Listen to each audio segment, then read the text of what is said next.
Bonjour, nous voici en présence d'une représentation de Yama, originaire du centre de l'Inde, du nord, une partie nord de l'Inde, Madhya Pradesh, Rajasthan, pour ce qui est des productions en grès, un grès étincelant tel que vous pouvez le voir. Il s'agit en l'occurrence d'une statue datant du XIIe siècle, aux environs du XIIe siècle. On a donc une très belle représentation d'un dieu secondaire par rapport à l'iconographie générale des temples, puisqu'elle est située en périphérie de la cella centrale, du sanctuaire central. Il s'agit ici de Yama, le dieu des morts, souverain des enfers, qui accueille le fidèle sur son pourtour lors de sa pradakshina pata, c'est-à-dire sa déambulation dévote, pieuse, où il vient rendre les hommages aux différentes divinités avant de pouvoir pénétrer dans le sanctuaire principal. Cette divinité est identifiée grâce à un seul élément iconographique qui nous permet de l'identifier avec certitude, c'est la représentation de son vahana, c'est-à-dire de son véhicule, considéré comme tel en tout cas par la tradition indienne, qui est en fait un buffle et qui l'accompagne dans ses déplacements aux enfers. On le reconnaît avec ses deux cornes. C'est ce qui d'ailleurs pendant longtemps a amené à une iconographie proche, mais bien évidemment erronée par rapport à ce format et puis cette iconographie en tant que telle. On a longtemps pensé que le chignon d'Asset pouvait l'identifier à l'iconographie de Bhairava. On sait maintenant aujourd'hui, par d'autres éléments iconographiques, notamment la barbe que vous avez représentée ici, qui est assez rare, dans les codes stylistiques antérieurs au XVe, XVIe siècle pour les iconographies du nord de l'Inde, que l'on voit prospérer à Khajuraho et qui signifie l'antériorité, la sagesse d'une figure.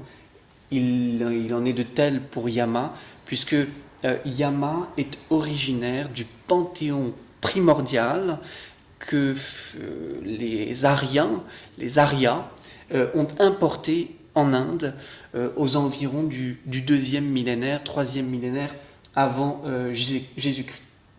Il s'agissait d'une divinité qui siégeait aux côtés de Surya, aux côtés de Niriti, et toutes ces figures finalement vont être déclassées et apposées dans les parties extérieures des temples. On a ici en fait un très très beau fragment, totalement emblématique des productions somptueuses, de l'apogée de la statuaire du XIIe siècle dans cette Inde centrale. On retrouve pour ce qui est des parures, sans nul doute un des motifs iconographiques les plus saillants des productions que l'on va voir à Khajuraho notamment. Cette ceinture orfévrée avec des guirlandes qui viennent pudiquement cacher le sexe de la divinité, et puis une cosmogonie, une cosmologie, une représentation foisonnante de divinités aux côtés desquelles on va retrouver Mahalakshmi, une des divinités qui accompagne le dieu dans son jugement des âmes, mais également Chitragupta, qui est représenté à la droite, à ses pieds, et qui, lui, prend en note les bons et mauvais actes de chacune des âmes. Donc on assiste toujours à cette idée de jugement et de piété à l'égard de la foi hindoue. On va normalement retrouver dans l'une des 8 mains aujourd'hui fragmentaires le Khatvanga, qui est lui l'attribut de justice, puisqu'à sa tête un crâne symbolise les rétributions et parfois le jugement courroucé de la divinité. Il s'agit d'un bâton de justice.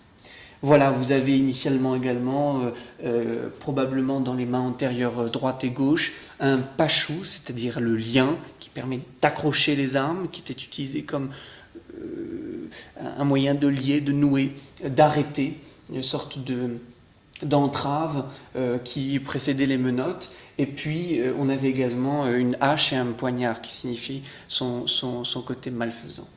Voilà, vous avez ici une remarquable statue qui est très rare aujourd'hui dans le marché indien. On a rarement l'occasion de pouvoir voir des représentations de Yama, du dieu des morts, datant du XIIe siècle, dans cette partie proche de Gwalior, de Khajuraho, les sites parmi les plus emblématiques de l'Inde.